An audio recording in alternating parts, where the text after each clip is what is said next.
Could Jax be the key to escaping the circus? Because think about it, Jax has the key to everyone's room because he presumably stole them all, or he made a replica of all of them. And in episode 2, he even stole Ragatha's key to the Candy Canyon Kingdom, which leads me to believe that Jax has a major role in the circus. But before diving into the theory, let me know if you think Jax is the key to escaping the circus or not. And this channel is about covering the most interesting theories, which can be basic to abstract ones. You get that? Abstract ones?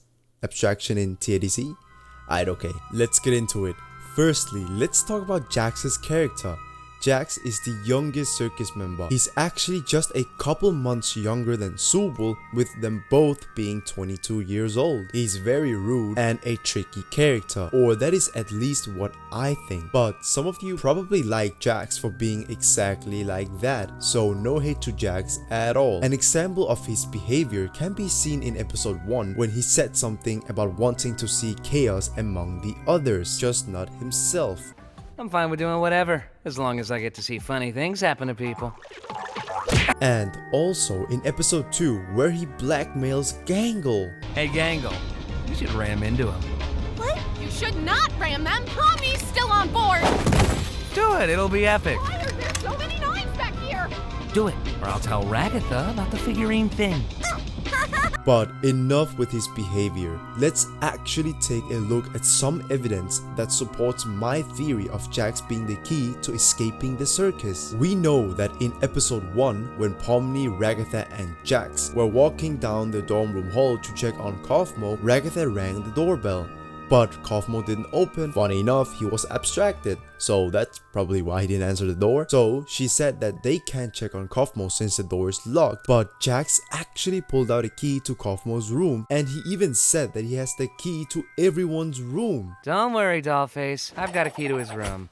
Wait, what? Why? You shouldn't have keys to anyone's room. Nah, I've got keys everywhere, and you've all been fine.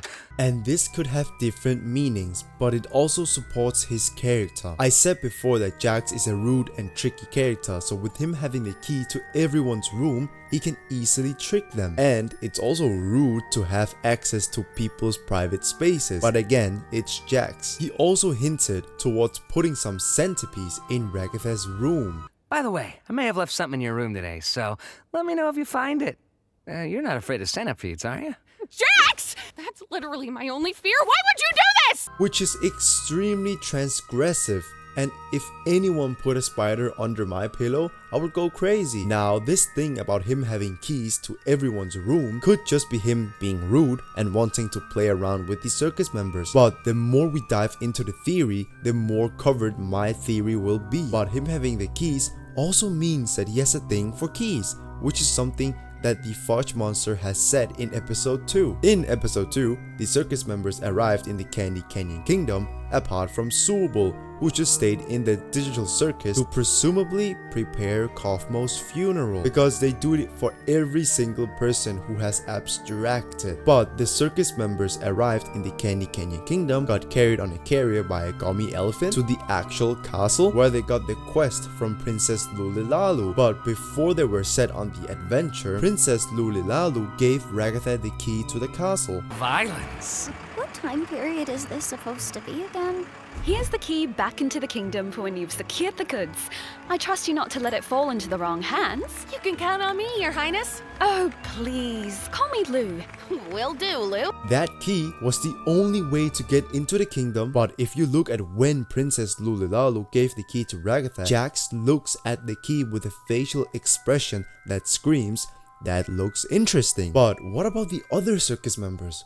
Well, Kinger definitely liked the key. He looks all hyped up. Gangle just looks sad, and that is probably because she got pushed and fell onto her face. This place is great! Look! It's the princess! And we didn't really see Pomni's face, if I recall, because we literally only saw her back. And if you have watched episode 2, then you know what happens when they fell into the fudge lake. Jax and the rest of the circus members were about to get eaten by the fudge monster until Ragatha screamed that they weren't candy.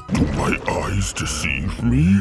A delicious gift from within the kingdom gates? Don't mind if I do. Whoa, of that! You don't want to eat us! Not candy? So while all of that happened, Jax probably thought of ideas to use the fudge monster to his own advantage, which in this case would also help the other circus members with completing the adventure. So he offered the fudge monster a deal. The deal was to catch the bandits, and Jax would let the fudge monster into the kingdom and he would eat a few of the citizens. As I was saying, I happen to know a way into the kingdom walls. If you'd be willing to help us out in return. Hey, when did you— Shut up, Licorice Hair. Here, I'll get with this. Oh, you must be some kind of master of unlocking things. Come to free me from my outdoor prison. That's me. All we need you to do is help us bring some dirty bandits to justice.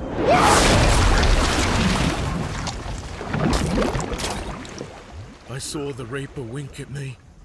Wait, what just happened? Which actually happened at the end of their adventure, because we literally heard a loud kaboom and the citizens of the Candy Canyon Kingdom screamed for their life. Oh, hey, maybe I didn't leave the gate unlocked for nothing after all. What? I thought he was dead! You still did that? Okay, wait. You did what now? Well, love to help you again sometime. Bye! But one thing that we have overseen is that Jax stole the key from Ragatha to the kingdom. I happen to know a way into the kingdom walls. If you'd be willing to help us out in return. Hey, when did you— Shut up, Licorice Hair. And this might actually support the theory about him liking keys. And with him liking keys, it might potentially link him to being the key to escaping the digital circus. Now, this could be where you say that Jax's personality and behavior proves otherwise. You might theorize that Jax won't help because he wants the circus members to quote-unquote suffer, but not really suffer like in dying in agony, but play it as a joke. Well, I don't think that you're completely wrong if you have thought of that. We know that the circus members has been in the circus for years, as it was stated by Jax. Don't freak out about it or anything, but we don't exactly— You can't. What? Shut up, Jax. But yeah, he's right. Welcome to your new home. And your new body. A new home? What do you mean? Guys, don't be mean. We've been stuck here for years. Old Kinger over there's supposedly been here the longest. So years mean a long time, probably more than 5 years. So if we really think about it, if Jax has been in the circus for 5 years, then that would mean that he got teleported into the circus when he was just 17 years old. And when you're a male being 17 years old, you haven't completely matured yet. So that means that he got teleported into the circus with having an immature mindset, and that is actually a very big key factor here, because that probably explains all of his behavioral issues. Well, in my opinion, he doesn't really respect the other characters and he's very rude with his actions, which is why I use the term behavioral issues. But what does that have to do with anything? Well, I indirectly said that I agree with Jax potentially playing a joke on them, because if he found out that he was the key to leaving the circus, he could be playing around with the circus members for a long time until something happens, and that event could be someone abstracting. And after that happens, he would probably say something like, I just wanted to see you guys suffer while I knew the way to escape the circus. And after saying that, he would lead the way out of the circus with the remaining circus members. And I actually believe that Pomni, Ragatha, and Subal will be the remaining circus members, along with of course Jax. But this is only at the end of TADC. With Jax liking keys, I believe that in the upcoming episodes and adventures, he would actually be the key factor to solving or even advancing in the adventures because of his liking to keys. He might steal or even make replicas of the keys that they need, which would lead or unlock new pathways or exits. And so if we see another episode where Jax is somehow stealing, making, or having a key, then we can look forward to this theory potentially being true. But let's talk more about Jax having keys and what that could mean. Well, in the start,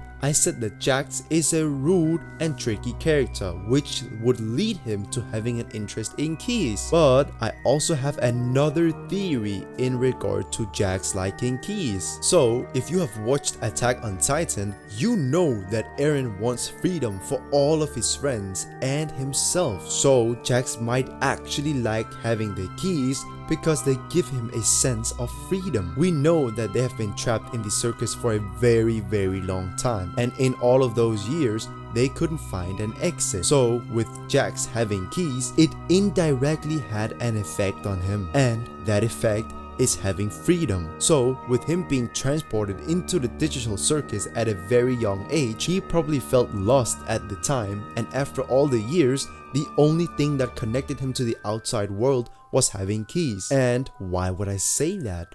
Well, because a key resembles an exit. But those were just my theories. Let me know what you think about them down below. Comment your own theory or something you want me to cover in TADC. Thanks for watching, subscribe and click on this video here.